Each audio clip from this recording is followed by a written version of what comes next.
is up, fam? It is your boy Sunil. Thank you so much for tapping into So Real Sports Talk today. We have our daily, our every Monday night with the Press Democrats' very own Jack Hammer. And Jack, before I give you the reins to tell us how your night was, I want to shout out a very big congratulations to you.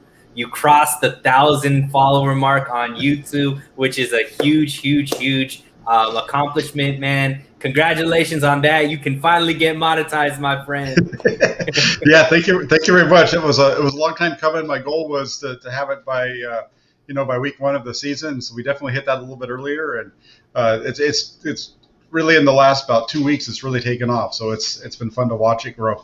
I know we started doing this about 3 weeks ago, and I remember looking at your channel. It was about like mid 800s, and I looked today, and it's like over 1,200 subscribers. I'm like, man, this guy blew up. Just one little press credential, and all of a sudden, huh? Right? You start getting some good videos, and all of a sudden things change, right? That's great, man. Hey, well deserved, and I put your link in the description, so everybody, if you haven't yet, please subscribe. He does some of the best content as far as like breakdowns, tape, all that kind of stuff. So make sure you tune in. And sometimes he has Jesse on there, which is he doesn't bring Jack down too much. But Jack, anyways, how's your night been? How's your week been? Tell us a little bit about what's been going on with training camp, my man. It's been good. It's just been really busy with training camp and everything that was going on there, and trying to balance getting up to Santa Clara for training camp with my regular work life, and dealing. And my kids, started their Pop Warner program started last week here. So my youngest one, he's playing football for the first time, so getting him to practice, just all this juggling. So, but it's fun. It's great. I wouldn't give it up for anything else to be doing what I'm doing. So I really appreciate it. I'm appreciative of everything I've got going. Hey man, we're appreciative of you too. So obviously, I know you've been at camp. Tell us a little bit. I mean, we're going to be breaking down some more specifics throughout the show, but give us like an overall sense of how training camp's been going. What do you see from the guys? How is the overall feeling of training camp amongst the team? It seems like it's going really well. It seems like there's a lot of enthusiasm every day. It's really fun to watch Fred Warner take the field every day, because every time it doesn't matter whether it's practicing in Levi Stadium or if they're just going out on the practice field with a little bit of fans they have there. He's always extremely hyped up and ready to go, and excited to be out there practicing. And you see that throughout the whole team. Seems like they're really, camp has been going good. In week 2, I would say. You started to see a little bit more injury starting to creep in. Guys starting to miss practice a little bit more often. So you're seeing that happen, but it seems like they're getting some pretty good work in. So pads are on now, right? Yeah, the pads went on.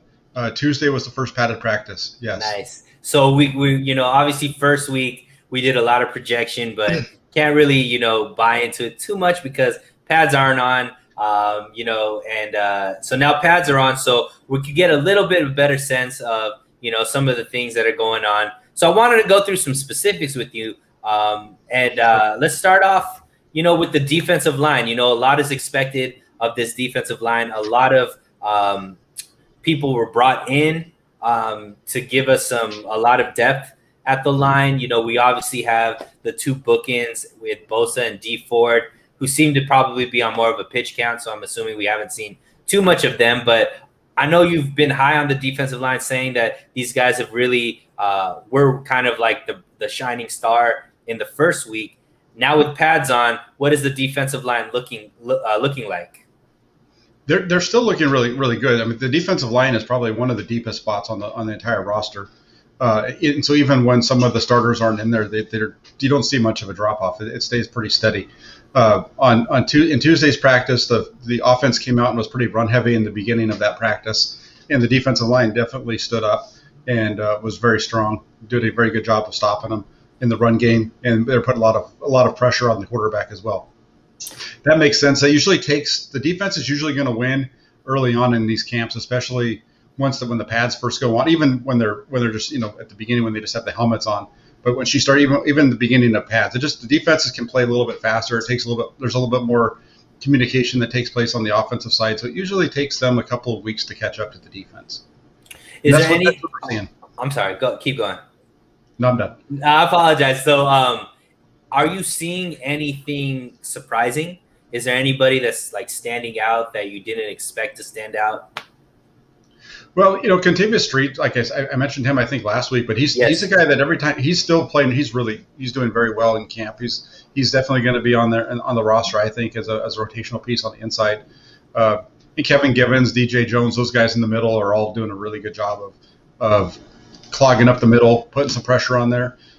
D Ford actually is doing pretty good in his reps. He's not taking a lot of reps in team period, but when he does get in there and take his reps, it's fun to watch him go up against Michael Glitchy, and watch them the two of them kind of battle it out. And he's he's showing that that still has that same motor, that same ability that he had before. He doesn't look any different. He's doing a good job with McGlinchey and vice versa as well. They kind of go back and forth. One play Ford's getting McGlinchey, the next play it's Big Mike getting him. So that's been a kind of a fun battle to watch too. Unfortunately, Samson Ebicom hasn't been out there much this week, and same thing with Eric Armstead. I don't think he's practiced since Thursday. So there's a couple of injury issues I think on the defensive line that definitely bear keeping an eye on. And then you also have Nick Bosa, who he's been out there I think he's taken a maintenance day every 3 days or so, but he hasn't hit anybody yet. So they say that he's on track. At some point, he's going to have to hit somebody, though. It'll probably come when the media is not around, is my guess. Right. And do you get a sense from hearing what the team is kind of stating about these maintenance days and guys being in and out?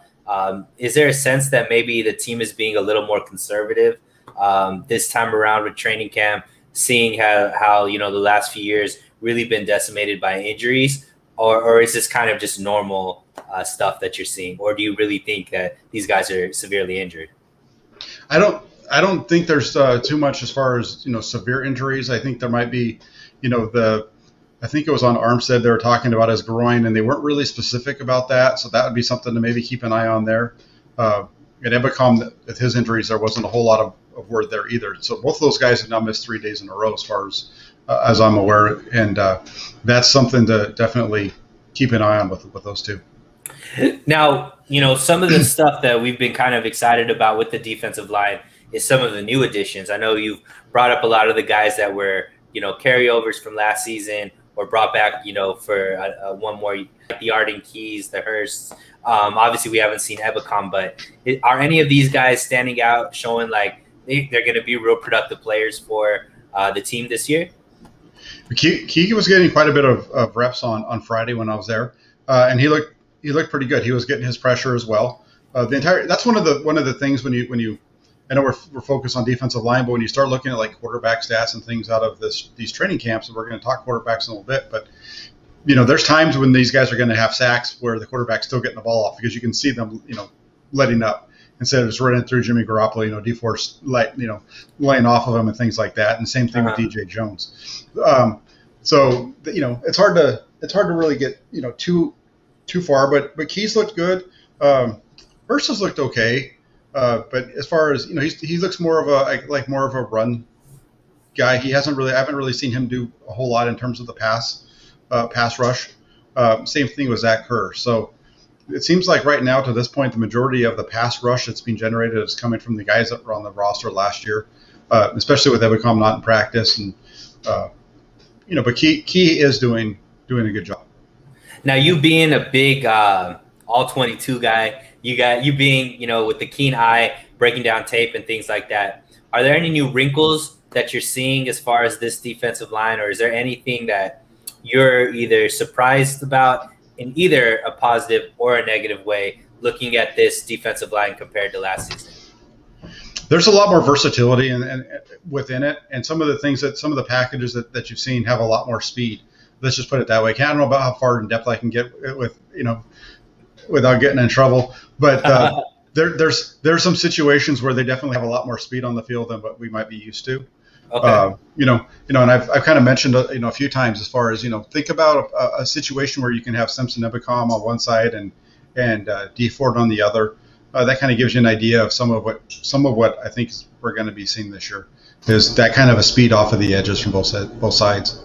And with that new dynamic, Jack, how do you figure that will, I guess, show in the regular season or next season as a whole? What do you expect to see out of that speed? Why do you think that's being added? And is that more just to get pressure, or is that more to contain these versatile, like mobile dual threat quarterbacks? I think it kind of all goes hand in hand. You're going to be getting a little bit of both. The whole thing with these guys that can move and run around is if you're rushing the passer and you're staying in your pass rush lanes, you should all end up at the quarterback, even if he tries to spread out, right? Because if you're attacking, because usually there's landmarks on the guy. So if I'm the defensive end, for example, I've got his upfield shoulder. The defensive tackle has the other shoulder kind of thing, so that you're crossing or what have you. As long as you maintain your pass rush lane and don't try to become a hero and kind of go off the script, you should be able to contain them. And that's something that they've done an okay job of. Trey Lance has broken pressure contained a couple of times. That he's doing that against the twos, but even the second string on the defensive line for the 49ers is pretty darn good. So it's not like he's doing it against a bunch of guys who aren't going to be on the field on Sunday for the 49ers. So I think they're doing better. And Ebicom, when he's there, is going to be a help to it, and I think Ford will help out as well.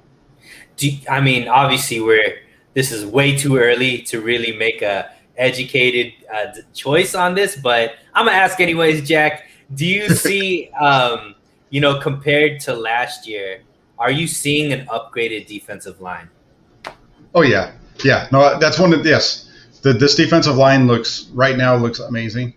Like I said at the beginning, that is the deepest group, and it's not just the fact that the starters are really good. Those starters go out, and you don't notice a difference when these other guys come in. So when Kevin Givens is in there replacing the starters, you don't even recognize the fact that he's in there. Even really with Arden Key or so on and so forth. These guys are all doing a really good job of getting after the quarterback, getting after the run. They struggle a little bit against the run at times, but they've done a really good job of getting after the quarterbacks. And which isn't a bad thing, because obviously I think the 49ers are going to have one of the most potent run games. So seeing a good, I think they're going to make a lot of defensive lines look like they don't know how to stop the run.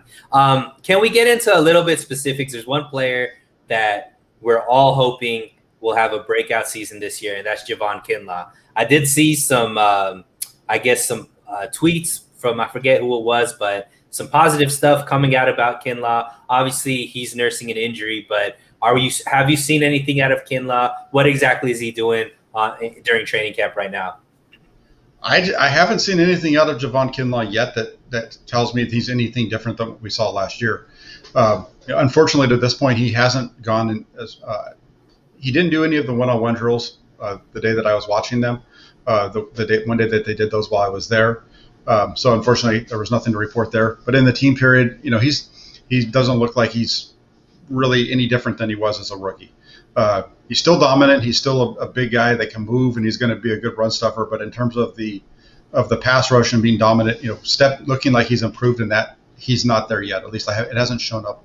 It hasn't shown up yet. And as you mentioned, part of that is he's been nursing an injury, so he's not getting a lot of reps. So it's very similar to Nick Bosa in a way, in that he's out there taking a lot of individual reps. Every once in a while, he gets in there with the team, but he's not doing any of the extra stuff at this point.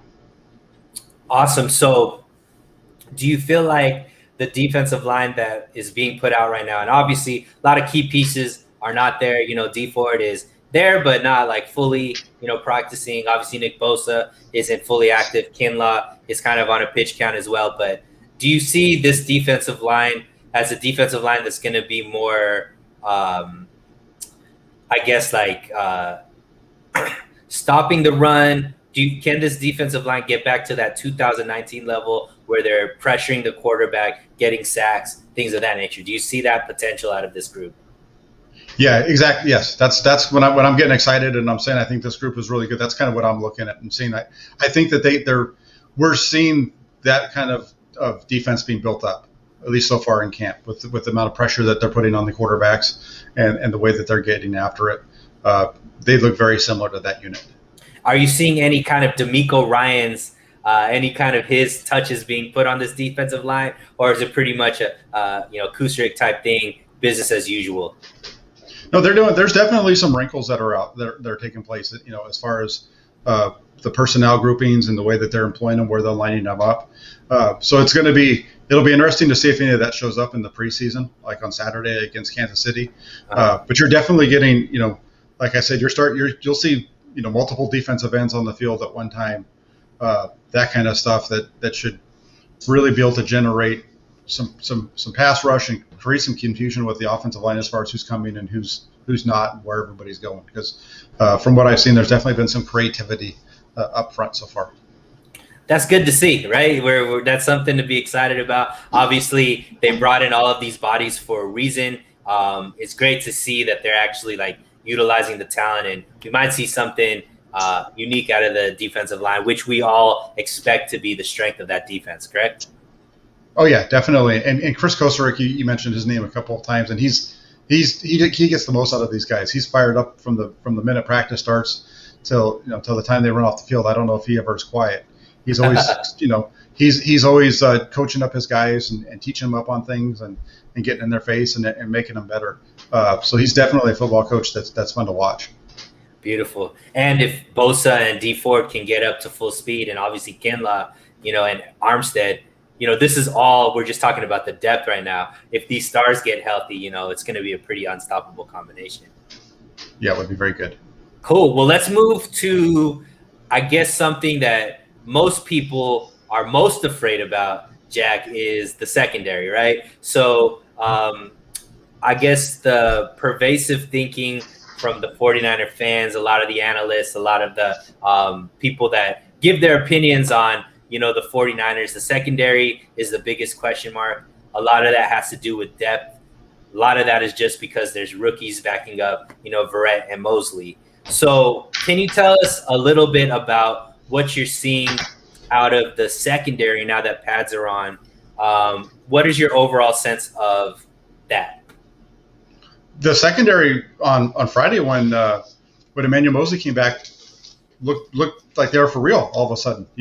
I think part of the problem in the secondary to this point is that they haven't really been giving the rookies much chance in with the ones. It's pretty much been guys like Ken Webster and the one player that they cut a few weeks earlier in the week, Tim Harris Jr. who was I think on injury reserve now. Those have been the guys that have been running with the opposite of Jason Verrett. So Verrett's been fine, and the only really weak spot in the secondary was that other cornerback position. So now that Mosley's been back, when Mosley's in there, you're seeing a defensive secondary that plays really well. We saw that early on Friday. It was the second play of team period. They decided to go right after Emmanuel Mosley, and Garoppolo was a little late with the ball and didn't really get enough on it, and he broke up a pass that, if that had been Harris or Webster, is likely a completion, because that's what we had seen throughout camp to that point, where he was able to, show Mosley looked just like the Mosley that we've seen throughout his career, where he drove on the ball, got his right hand out in front of it, knocked the ball down, and it was an incompletion. So I think that group is going to continue to grow. I think we're going to see those rookies start to get more and more run as the training camp goes through and the preseason games start. So the secondary, I'm optimistic about what we're going to see there. The other one too, I do want to make sure I point out Tavon Wilson has been playing strong safety with Jaquaski Tart out. Mm-hmm. He's the one that's been running with the ones, and he's done a really good job as well. D'Amico Ryans had really high praise for him yesterday during the session with the media when he was asked about him. So obviously one of my favorite rookies that the 49ers brought in is Ambry Thomas. I'm definitely going to ask you about him in a second, but I want to kind of focus in more on just the starting secondary, right? So one of the things that D'Amico Ryans has said is that they're going to play a more aggressive style of defense. That's going to leave the corners playing a lot of press man, which we saw later in the season, even under Salah. But are you seeing those type of looks from the 49ers defense? Are we seeing a guy like Mosley and Verrett kind of on an island by themselves? Or are we also seeing more of like the zone that we're used to with the 49ers? Well, they're mixing it up, and it really depends on what they're working on that day. So it seemed like on Friday they were really working on their pressure packages at times. So at that point they're in more man coverage, but they've looked like they're mixing it up pretty good. There's definitely a mixture of the two, and I'd say there's maybe a little bit more of an aggressiveness out of the corners this year than what we've seen in the past. Now, another big question mark is K'Wan, right, with his health. Has he been out there, and if so, what are we seeing out of him? Yeah, he's been out there, and he looks like the same K1 that's always been out there. So far so good with him, and he's been taking almost all the reps at the corner at the slot position. Awesome. And now let's ask, man. So one of the biggest, critiques on the 49ers secondary is the depth, right? Because most of the backups are rookies. Obviously, namely Ambry Thomas and Lenoir. My boy Ambry was getting it when it was like no pads, and then all of a sudden the pads came on and he started, showing out. And I know you said some great things about him. Grant has said some great things about him. But can you give us a little more in depth out of what you're seeing out of Ambry? I know he might not be like taking that position from Mosley because Mosley's playing well. But what are we seeing out of Ambry, and can you project a little bit about how you feel like he'll do in his rookie season? Well, Thomas on I think it was Friday, they finally had a one-on-one period between the corners and the wide receivers, and Thomas did really well. So did both of them. Thomas and Lenoir both really showed well in those drills. Thomas did a really good job. He went up man to man on Deebo Samuel on one, totally locked him up. He took him out of it. And then on his other rep, he was up against Juwan Jennings, and he took him out too. So you just really tight man coverage, just really sticky. He's just right there all the time. So in that situation, he definitely shows that ability, and he's shown it off on Friday. And same with Lenoir. He's looked really good too. He had two matchups. He went up against Richie James Jr. He won that battle, and then the other one was up against Brandon Aiyuk. And Aiyuk is a guy that all of us are expecting to be a number one type receiver, and he was right there with him. It was really tight coverage, and it had to be a perfectly thrown ball to the sideline in order to get it to him. And that was the only reason he got beat. But you can't really fault the coverage on that one. So they both looked really good on Friday. So let's give some way early predictions, Jack. So obviously the defense. If you look at the defense, right? Defensive line, linebackers, safeties. These are all places where most people are like, we have stars on each of these levels. And we feel like as long as these guys are healthy, even if maybe some of them go down, we'll have strengths there. The secondary is the biggest question mark. So the 49er fans that are just miserable and thinking that this secondary is going to be terrible, give us the case why this secondary is actually not going to be a weakness for us and going to play their part, hold their weight in the defensive scheme. Well, I think they're deeper than we think. I think the more Ambry Thomas, again, it goes back to those rookies. The more Ambry Thomas and Deommodore Lenoir develop throughout the course of training camp, the deeper this defense is going to look. And we might not even see that until the regular season starts, right? Because those guys shouldn't even be on the field realistically. Mosley and Verrett should be able to hold down those spots. But those guys are guys that are coming along. And there was definite growth between week 1 and week 2, and I think we're going to see that again, in week 3. Just getting out there and playing at the NFL level, really understanding everything about it. You can see the 49ers bringing everybody along slowly, and those two are no exception to that. So I think, they're deep in the corners. Both those rookies are going to be better than people might think. At the safety positions, they have Tavon Wilson who's back there, and he's doing a good job as the starter at this point. Is Jaquiski Tartt ever going to show up in practice? Who knows? He hasn't been healthy since he got that turf toe injury against Green Bay last year, and he's a guy who really can't be counted upon, to play. He's a very good player when he's healthy, but he hasn't been able to stay healthy. So, that secondary spot, that's most likely going to be Wilson, and he looks pretty good. Even the other rookie, Hufanga's looked really, he's shown some things in camp as well, especially when they put him up around the box and his ability to play up there. It's not a surprise because that's where he always looked best in college as well when he played up close. So I think they have a lot of different pieces that they can play around with, and they're just kind of getting used to fitting those guys in. And we're probably not even going to see how they all fit together until week one, because I'm pretty sure when we go out and on Saturday, it's going to be pretty vanilla and bland as far as what they're doing out there. Right. And K Stunna Fillmore, TBA 2022, man. I have no idea what that name means, but I love I think that might be Japanese in the front, brother. But deeper than deep is kind of what we're talking about. And I'm glad you brought up Hufanga. I also want you to maybe talk a little bit about Marcel Harris. Are we seeing these guys actually practice as safeties, or are these guys kind of being a hybrid with the linebackers as well? Well, Marcel Harris, he's not in the secondary at all. He's 100% with the linebackers, okay. working at that weak side linebacker. So that's all he's doing. So he's doing all of the individual work. Everything is he's a linebacker for all intents and purposes now, with the way that the Frontiers are utilizing him, and he's running with the twos, and he's doing a really good job. He shows the fact that he can get into coverage. And I think maybe linebacker is a better fit for him too, because he was always a little over aggressive as a safety. That was one of the problems that everybody kind of had with him, was that that aggressiveness would cause some missed tackles on the back end. Whereas now, when you're more in the middle of it, you fire up there and you miss them, but Fred Warner's right there to clean it up and so on. So he's a guy that I think is going to have a shot of making the roster because of his ability to play on special teams, and he's showing that he can fill that role as the linebacker position. That's awesome. And as far as just safety depth, behind, I guess, Austin and Ward, how are guys like Jefferson doing? And who else is back there as far as safeties? I know you spoke a little bit about Hufanga, but do you feel like we have enough depth there as well in case some of these guys go down during the season?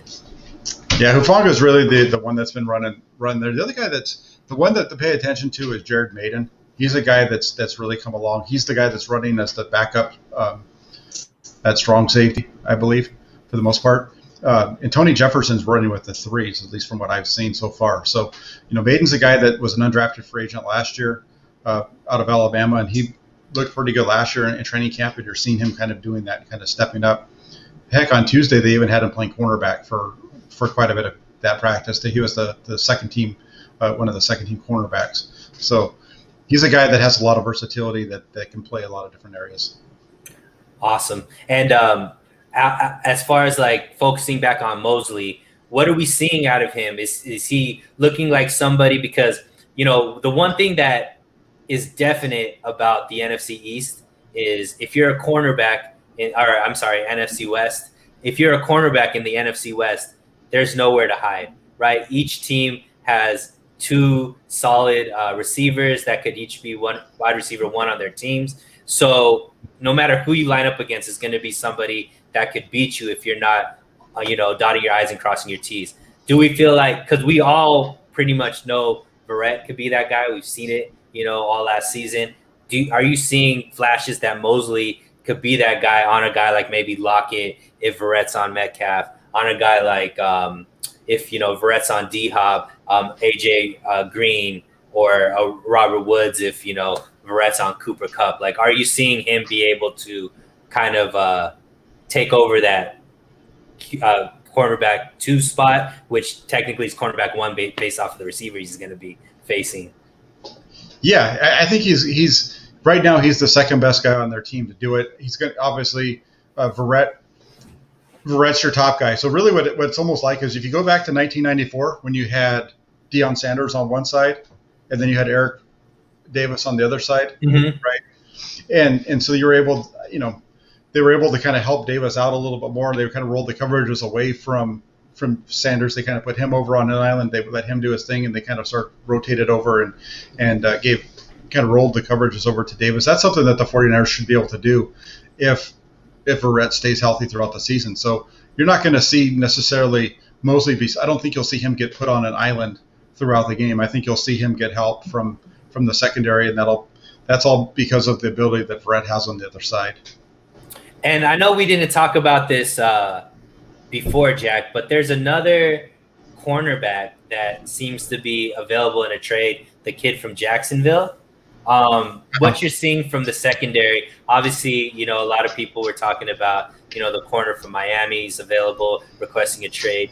From what you're seeing right now, if you were GM of the 49ers and they're asking you, should we make a move? Are you seeing the corner, like, should the 49ers go out and trade some assets to get one of these corners in there? Or do you feel confident with the group that you're seeing right now? I'd like to say yes, because I always want to get the best guys on the, go out and get everybody, right? Yeah. But in reality, when you look at the team, they don't have a lot of what are you going to trade to get that player? And right now they don't have first round picks for the next 3 years. Pretty much they have their second. So what are you gonna be able to give away to get this guy? Are you going to give up a second and hope that you can get a second for Garoppolo at some point? Because otherwise you're looking and not having to pick until, hopefully in the around pick 100 if you have a good enough season here in 2021. So, it's not a move that I'm really sure that I would make at this point. Seeing where they are depth wise, I think, if Mosley can stay healthy and Verrett stays healthy, they're fine. And these rookies come along, they're fine. I understand we're looking at them and we're saying, no, they need to go out and get this guy because this guy is way better. But for what you're going to have to get for him, it's not a move that I think is necessarily something that they should be doing. Swanson brought up Merton Hanks had a great year that year. Merton Hanks by far has one of the best dances ever in 49er history. Nearly broke his neck every single time he was showing off to the team, but definitely one of the best safeties that the 49ers have had. So let's move to the other side of the ball. Wide receivers, Jack. So this obviously is an interesting place to talk. Obviously, we really know that Aiyuk and Debo are firm grasp of the wide receiver 1, wide receiver 2. But there's a lot of things we wanted to see past that. Obviously, we want to see what Jalen Hurts is going to bring now that he's somewhat healthy and practicing. We obviously have Mo Sanu, who we've seen a lot of great news about his health and so on and so forth. And then there's another guy, or a couple guys that are really starting to make a name for themselves. So tell us a little bit about what you're seeing as far as the overall wide receivers and how that pecking order is starting to look, a couple weeks into training camp now. Yeah, you kind of hit on him. Sanu is still doing Sanu things. He's going to be your possession underneath kind of a receiver. And he's still showing to be that guy on a regular basis. And then Jalen Hurts had a reception on Friday, which was impressive considering it was his first reception in practice since 2019. So wow. To go all the way back to the training camp of 2019 from the last time he even had a reception, even in training camp. So he had one on Friday, so that was good. The guy that's really stood out so far is the free agent pickup out of Arizona, right? Trent Sherfield. Mm-hmm. Yeah, he's really kind of started to come on. He had a big day on Tuesday with him and Trey Lance hooked up on a deep throw for a touchdown, and you just saw a lot. He had a number of catches that day. He was very impressive, and every time they've given him opportunities, he's gone out and made plays. So he's doing a really good job of that. So Sherfield's definitely looking good. Juwan Jennings just came back too, right, from his absence. So he's working his way back in, and he looked like he was, he looked pretty decent as well on Friday when I was there. So I think you're starting to see that group starting to take shape. But Sherfield's going to make this team because he's going to make it. He's going to be, if they keep 6, he's at least going to be number 6 because they're going to want to keep him for special teams. Because he's showing enough as a wide receiver that he's going to be able to stick around on this team. So you've got Samuel and you've got Aiyuk is your top 2, and I think it's Sanu, Sherfield, Hurd, and Jennings. I think that's really your 6. I don't really see anybody that's really stepping up and beating any of those guys out right now. So I want to ask definitely about Debo and Aiyuk. I want to spend some time talking about them. But there is a guy you left off that list who I know when you did your article about the 53 that were going to make the roster, you were like, is definitely going to make it. And that's Richie James Jr. So are you wavering on that pick now? Does it look like he's not going to make it? He's obviously a fan favorite for us. Yeah, the biggest part of being a receiver is actually receiving the ball, and time and time again, the ball's hitting his hands and then hitting the ground. And that's happened. That's a kind of something that's a repeat occurrence throughout training camp with him. So, I think he's really on the bubble with making this, especially when the only way he makes the team is if they put him in over Sanu, which, given the way that Shanahan's utilized those wide receiver positions, I don't necessarily see James as being a guy that he's going to want to put in over Sanu as like your number 3 guy. So to answer directly Greg's question, is Richie James going to get cut? Your answer is Jackhammer. From everything I've seen right now, he's number 7, and so he'd be out. Wow. That's a tough one because I think, obviously he's been a fan favorite, shown some flashes, but, you got to compete. And if there's guys better, you got to take the best, 6 guys. And you're pretty confident that they're going to take only 6, right?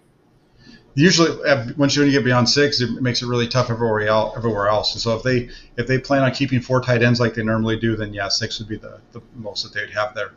The only way that I could see that maybe not happen is if they decide to keep James and be able to sneak Jennings onto their practice squad. That's the only other way that I could maybe see that playing out. Raymond, you don't even have to wait for Swan Song. We saved it for the end because we know that's what everybody wants to talk about. That's going to be the main event. Appreciate you stopping in, though, Raymond. Who wants to talk about quarterbacks? There's nothing going on with quarterbacks. Got you. So we talked about, some of the positions, who's going to fit into that wide receiver 3, who you think is going to make, the top 6. But let's spend some time talking about the 2 that we definitely know are going to be the guys, Deebo Samuel, Brandon Aiyuk. A lot of people are excited about these 2. Deebo's coming into his 3rd season, Aiyuk his 2nd season. What are you seeing out of these 2 receivers? And are you high on them, low on them? What do you feel right now? No, I'm high on them. I've really liked Brandon Aiyuk from the get-go. I think he's a guy that has the ability to be a number 1 wide receiver, and I think we're gonna see that potential brought out of him this year. Same thing with Deebo Samuel. Deebo Samuel is still the same Deebo Samuel that we've always known and loved. That guy who's going to be making the plays out of the backfield, running the ball, catching the ball, getting the ball in all kinds of different areas. One of the cool parts in this camp is you've seen him get the ball downfield quite a bit more often. And that all starts with a quarterback that's able to feed him. And if these guys, as these guys continue to grow and the quarterback continues to grow, I think you're going to see their output continue to get better and better, and I would expect to see some big things out of Aiyuk. There's some. He's really shifty, really good off the line of scrimmage, and the way that he sets up defenders is right up there with the best. Now, are you seeing any kind of? And I don't know, like for me personally, I'm kind of like a rookie when it comes to what actually goes on in training camp. I've never been to one, so that's why I'm like kind of like the geek fan when I get to talk to you on Monday nights, because you are there and you know way more about this stuff than I do. But are we seeing any kind of like wrinkles in the offense, especially with these receivers? Because it seems like we're seeing, at least from the clips that are going out, a lot more down the field stuff, a lot more connections past that 20 yards that we don't really see too often in the actual playbook when we're seeing games. Do you see that they're starting to open up the book a little bit more, knowing that these 2 guys are capable?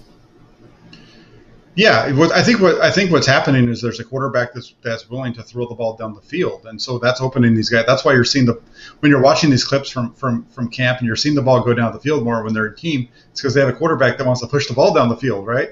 Right. And so that's really the biggest difference, and that's why you're seeing those guys touching the ball down the field more and more often.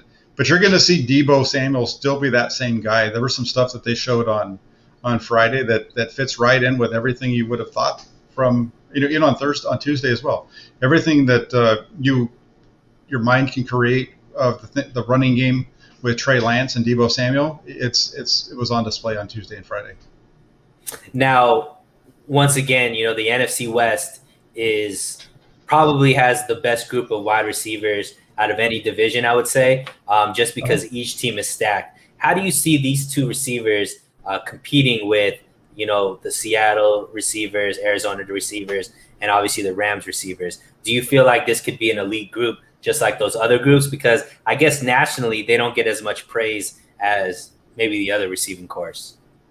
Yeah, I think they have the ability to be right up there in terms of the way that they're helping their offense. Their numbers might not be what jumps off the screen at everybody and gets them notoriety, but for what they're asked to do in the 49ers offense, I think they're going to be as good as any of these groups. And you got to remember, when you start talking about the passing game, it goes beyond just the wide receivers, and you got to include George Kittle in that as well, because George Kittle's, as far as the tight ends in the NFC West, he's the best one, so he's going to impact that. He's really the 49ers one.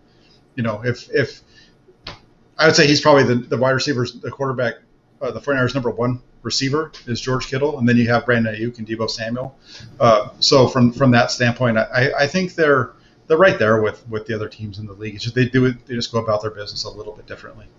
And do you see, because obviously Kyle Shanahan's offense, they do a lot of jet sweeps, and then they do a lot of like short passes and let these guys kind of use their athleticism to get, that's why they're called the Yak Boys, right?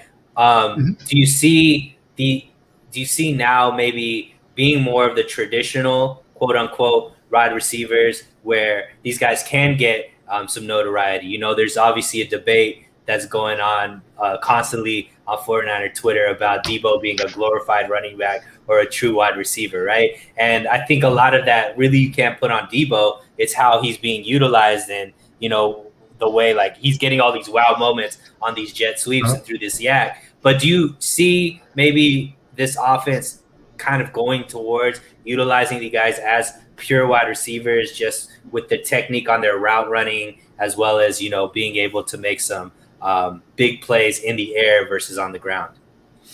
With Brandon Aiyuk, I see that more. He's more of that type of guy.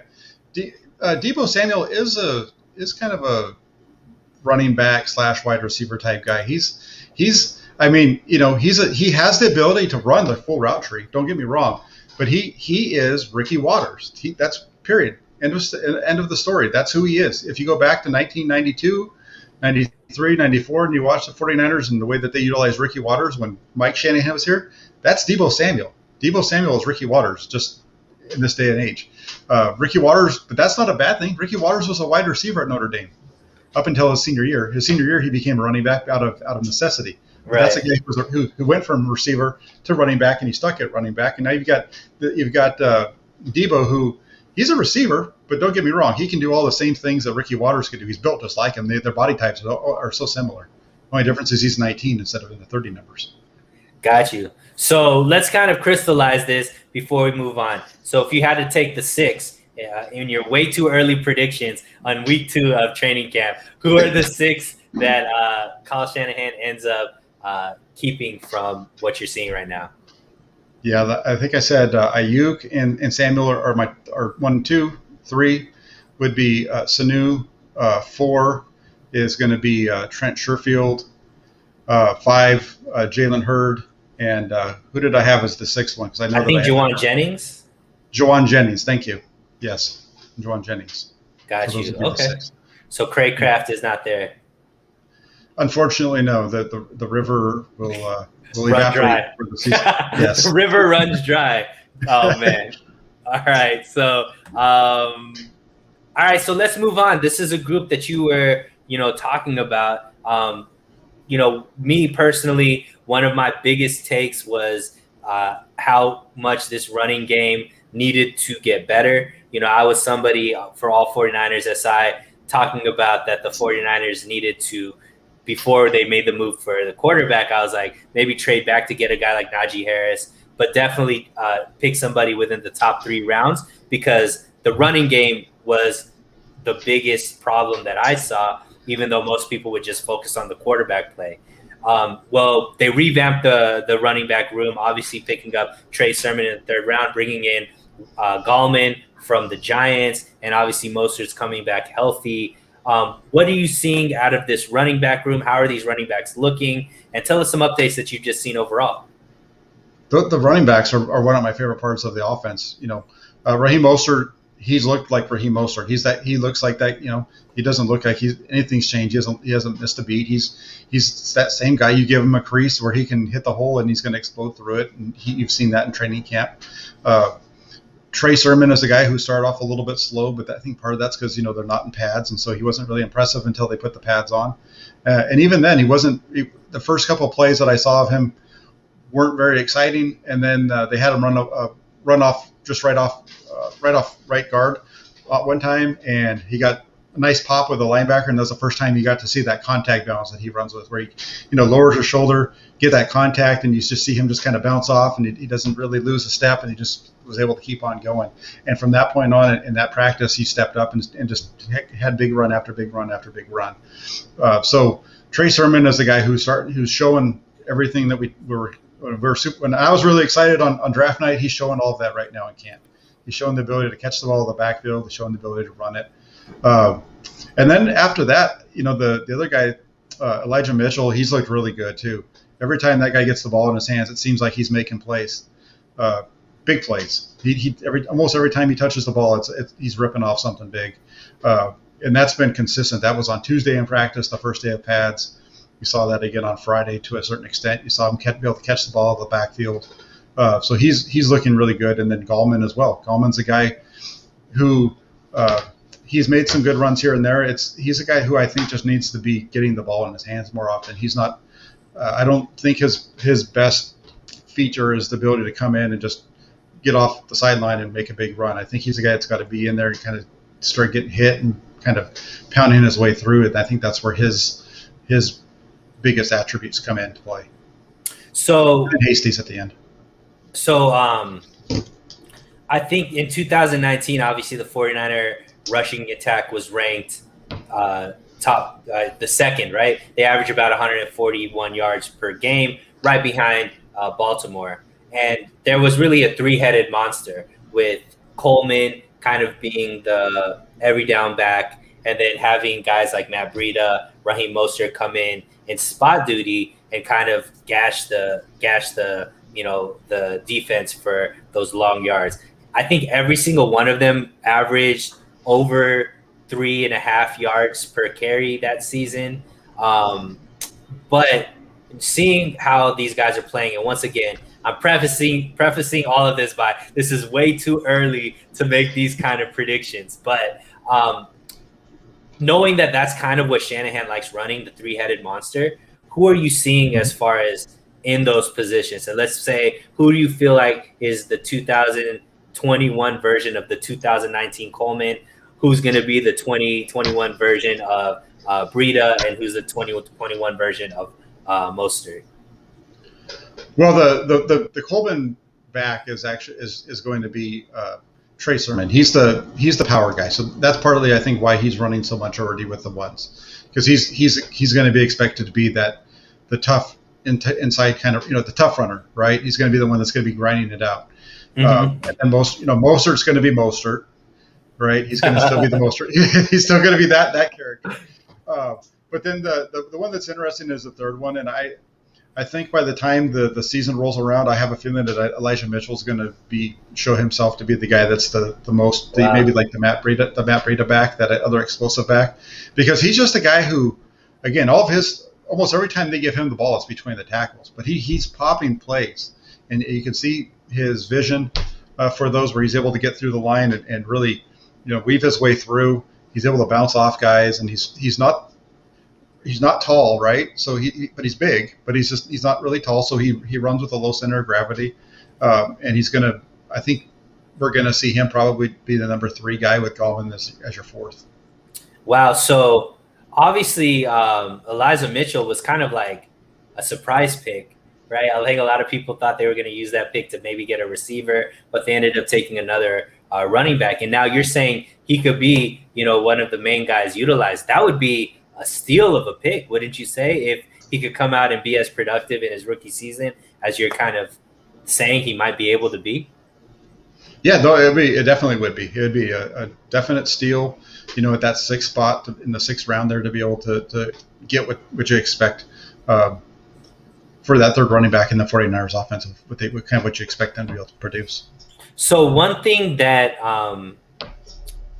Tevin Coleman was really good at was the pass protection for the running back position. And one thing that I feel, even though I'm a big Mostert fan, is his body isn't built to take on too much damage to still be able to be healthy. He's not like the biggest back. He's not like a heavy guy as far as a running back. He's under 200 pounds, so on and so forth. So I don't know if you've seen it yet out of the running backs, but if Trey Sermon is going to move into that position of the Tevin Coleman 2019 version of Tevin Coleman, are you seeing that ability to pick up that loose blitzer? How is he doing in pass protection if you've seen him in that position yet?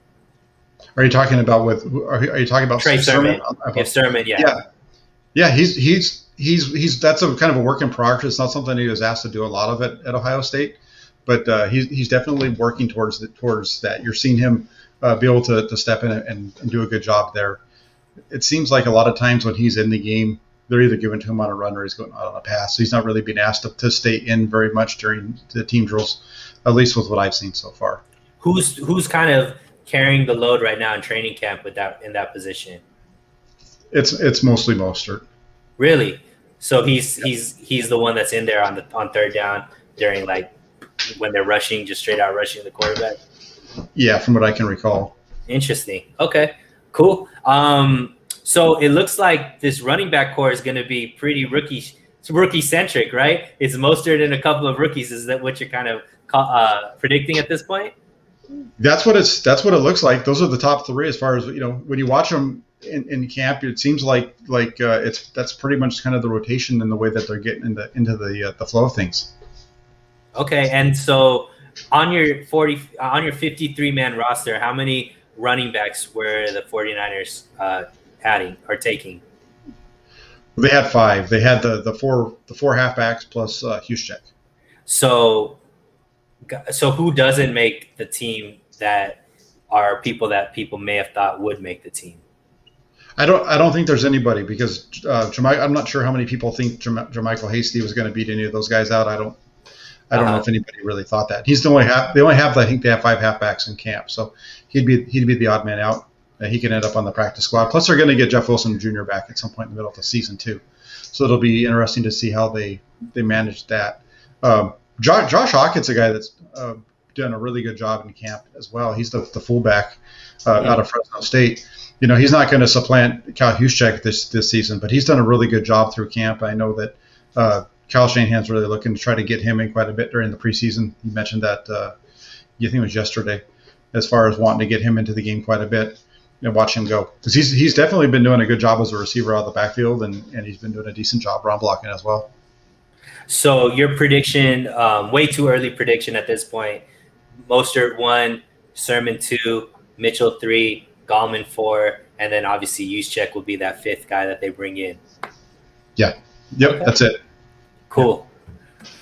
All right, man. So we're going to call that the show. Just kidding, guys. So obviously Perfect. we know what everybody is talking about in the streets when it comes to the 49ers, and it is what is going on with the non-QB competition. And if you guys want a big laugh, go to my Twitter, because I put out 3 tweets in the morning that went crazy. And I guess like people don't think I could be funny. They actually thought that, these are things that I obviously felt. But Jack, obviously most people want to know what is going on in the QB competition. What are you seeing out of Trey? What are you seeing out of Jimmy? And let's start there. And I'm going to ask you more questions as we go on. Yeah. I'm going to make it really short and sweet. I don't see anything that Jimmy Garoppolo is doing that Trey Lance can't do right now. Okay. Plain simple. I mean, that's really the best way to put it, because that's what we're looking at, right? We're looking at these two to see who's ready to play and who gives the 49ers a better opportunity of winning. I just don't see it. Garoppolo's had a good camp. I don't want to knock him because he's had a good camp, but Jimmy Garoppolo's doing what Jimmy Garoppolo always does. He's going to throw the ball 15, 20 yards down the field. He's going to have to move the chains there. He's going to have some really bad throws in that area that are going to result in picks or near picks. he's had a very he's been Jimmy Garoppolo in what we saw in 2019, and that's not to put him down, but the 49ers I think are looking for more from the quarterback position, which is why they made the move to get Trey Lance. When Trey Lance gets onto the field, the ball gets pushed down the field much more often, and Trey Lance can hit all the underneath stuff that you see out of Jimmy Garoppolo. Plus, with Lance, you get that mobility that you don't get with Garoppolo. His legs, are the big. If they're even as quarterbacks throwing the ball, you give the edge to Lance because of his run, what he brings to the running game. So Greg said Lance will never be able to throw the check down as well as Jimmy. Is that accurate? Are you seeing the check down from Lance being able to be as efficient as the Jimmy G check down? I'm not sure if anybody can throw the check down as efficiently as Jimmy Garoppolo. Or as often. And, for me, I've been on the trade Jimmy from the beginning. I wanted them to trade. The reason why I'm in part of all 49ers and all this kind of stuff, I went on Grant Cohn's show and I said we should trade Jimmy Garoppolo to get Stephon Gilmore like months ago, right? And so I'm a little bit biased. I obviously want Trey to start, but let's kind of try to put it in perspective because we kind of try to elevate Trey. I think we talk about all his positives. What are you seeing as far as areas of weakness in Trey? Things that are definitely places where he needs to work on before he could be the superstar that we expect him to be. Really, the biggest issue right now with Trey Lance throughout camp has been the ball handling in the zone read game. I think they've had 5 fumbles now in that area. Where the running back's coming by and they're sticking it in there. Is he going to keep it or give it? And either the running back's pulling it out of his hand and it falls, or he's pulling it away. They're just having mix-ups there at that exchange, at that mesh point, and they've dropped the ball 5 times throughout camp. So that's a big issue. And so, of the things that needs to be cleaned up, that's the biggest one. That's where his turnovers have come from. He has had 1 interception on a ball. Maybe it was he might have had 2. I'm not sure, but I know he had one on Saturday. But that was right. That one hit Mitchell right in the hands and popped up. So hard to put that one on Lance. But so I would say the fumbles from the zone read exchanges are the biggest issue. And then just once, he's got to work on his accuracy. For the most part, most of the time he's accurate. He's getting the ball into the catch radius of the receiver. It's not perfect, but it's in there. But every once in a while he gets a little wild. He had a couple of throws on Friday that weren't so hot. But what you saw happen this week was as the week went on, you saw them kind of start to prepare for the practices in Levi Stadium. And so they started taking away the zone reads and that kind of stuff and asking them to do more of the Jimmy Garoppolo offense. And that's when you saw you didn't see quite as many of the spectacular plays out of Trey Lance that you'd seen up until that point. So I think as they go through this, that you're going to probably see that happen for the next few weeks. Do you think that's because they don't want to show that stuff off quite yet? Or is that just because it's getting closer to game time as far as preseason and all that kind of stuff? Yeah, I think there's definitely a part of it that they don't want to show it off, because that's one of the things, when they're out at camp practice on the practice field, it's a lot easier for them to control what's being shown, right? Because they don't allow. Well, the media can never shoot during team period, but they also shut down the fans during team period in that area. But then when they go into the stadium on Saturday, if you watch if you're on Twitter at all on Saturday, you're seeing all these plays because there's just too many people. They can't shut it down, right? So you're seeing more and more plays. So there was stuff definitely that we saw Tuesday and Friday that I was there that you're not going to see that during the preseason. And Steve-O says Trey can't throw a spiral. Is that true or false, Jackhammer? That's funny. That's funny. He can throw a spiral with the best of them. His ball does get wobbly at times, but there's plenty of times where he rips the spiral right in there. So one of the things, and this is obviously the debate, right? Do you sit Trey a year and let Jimmy kind of play. Obviously, it's not like Jimmy's doing anything that's causing him to lose the job. I would say from everything everybody's saying, he's having a really good training camp. And there's nothing really he's doing that's causing you to think that he's not going to be a quality quarterback. However, what you are saying is Trey isn't that far behind. So it's kind of more like a philosophy thing. You gave up 3 first-round picks to get this guy. He's pretty much already showing you that he could be in the same realm as Jimmy Garoppolo as far as the type of offense that Jimmy runs. Plus, he gives you that added dynamic of running and the deep ball, right? So what do you think Kyle Shanahan needs to see, or what do you think he's looking for to finally make that call that's like Trey's going to just now be all with the ones? That's what I'm wanting to ask, right? Because he's continually been asked what, kind of what's the deal with Trey Lance, and his response has always been, once Trey shows the ability that shows that he gives the team the best chance to win, he's going to be the guy that's going to be the quarterback.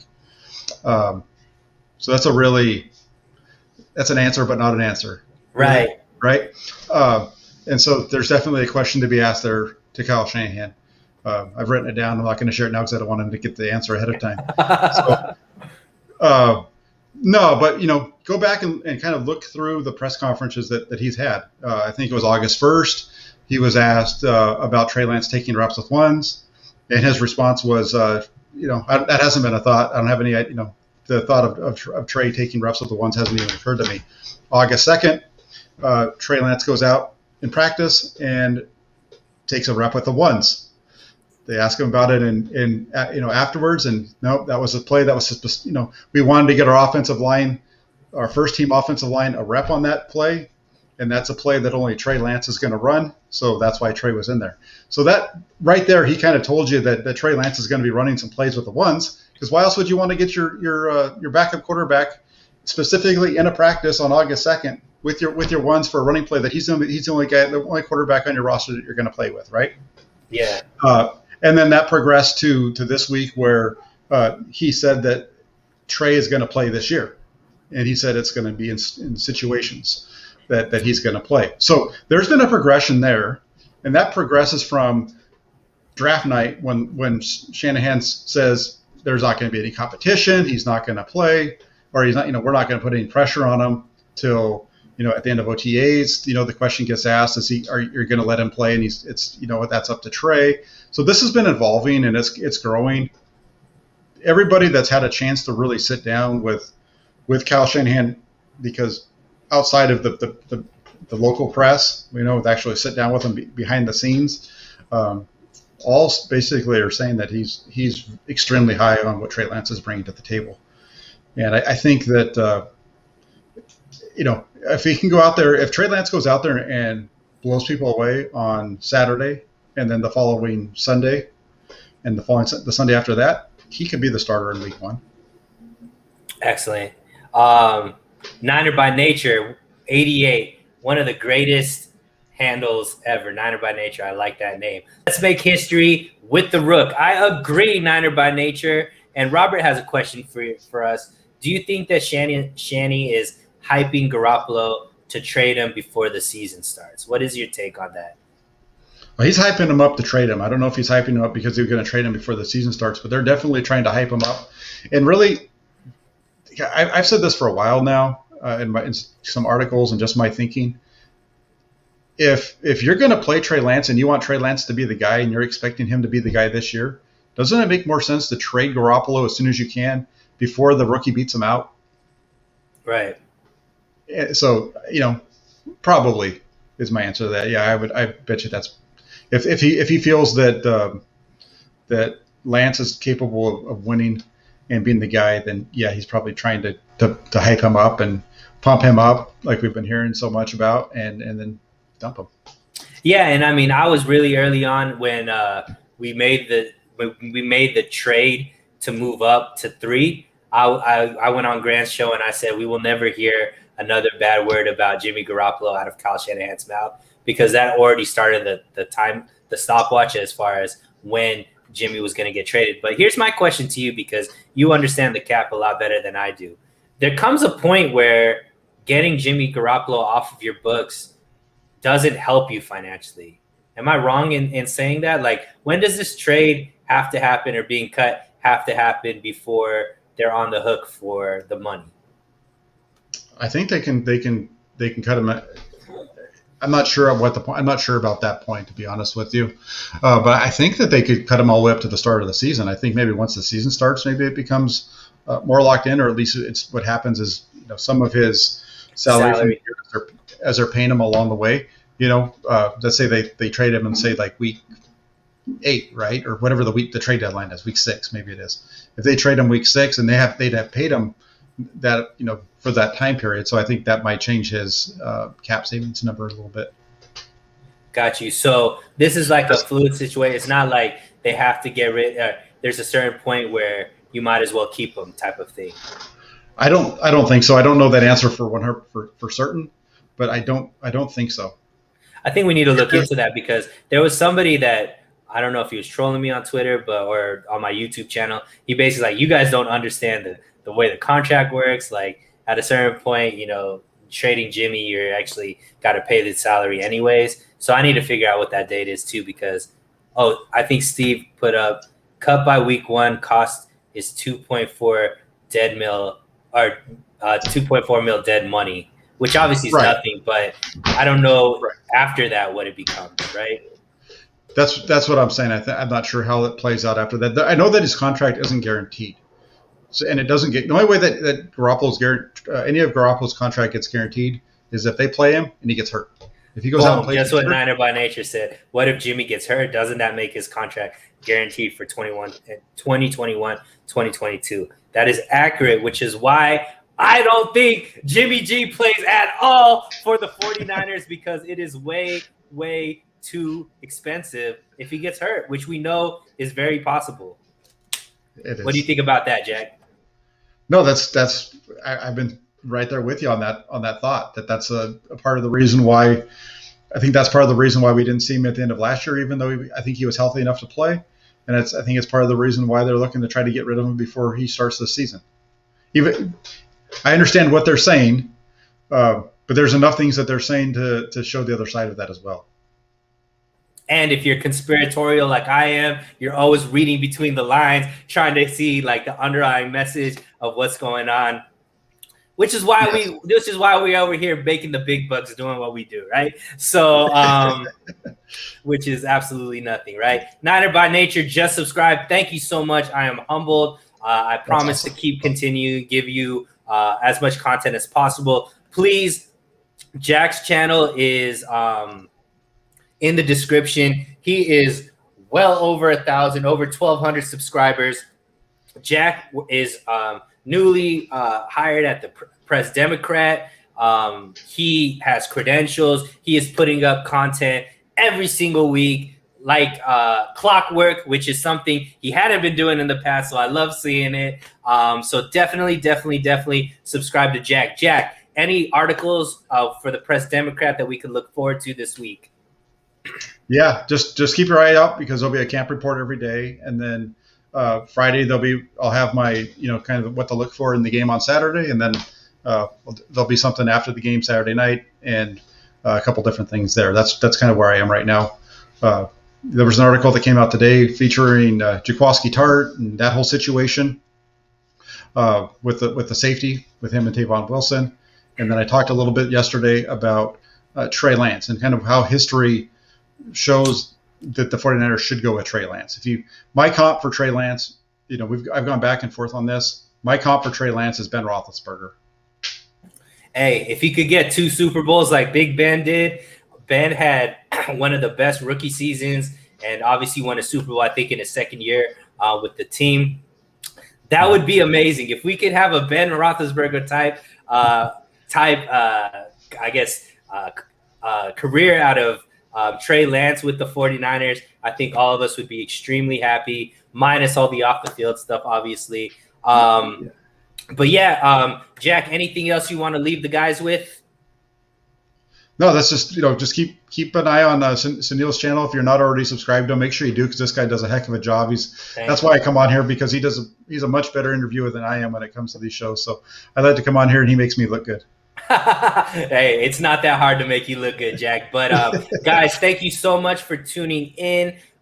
Jack and I are going to be doing this show every Monday at 7 p.m. Please mark it on your calendars. We would love to have you guys be a part of it. Please come in with the comments. I'm trying to get as much better at adding them to the show as well. Yeah, that's all we got for tonight. So until next week, guys, keep it so real. Thank you, Jack.